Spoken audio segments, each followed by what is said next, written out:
નમસ્કાર, આપ જોઈ રહ્યા છો સીએનસીસી ગુજરાત. પાટણ શહેરમાં નગરપાલિકા દ્વારા હાથ ધરાયેલી બાકી વેરા ઉઘરાણીની ઝુંબેશને નવા વર્ષથી વધુ વેગવંતી બનાવવામાં આવી છે.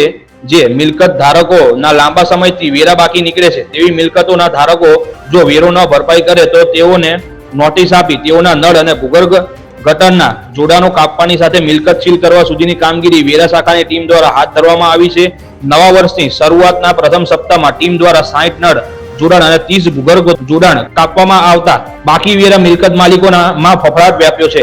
પાલિકાની કડક કાર્યવાહીના પગલે કેટલાક બાકી વેરા મિલકત ધારકોએ પોતાના બાકી વેરાની રકમ ભરપાઈ કરતા એક સપ્તાહમાં અંદાજે રૂપિયા 23 લાખથી વધુની રકમ વેરા શાખાને પ્રાપ્ત થઈ હોવાનું વેરા શાખાના અધિકારી લક્ષ્મણ પટેલે જણાવ્યું હતું. Bureau chief CNCC Gujarat, Patan.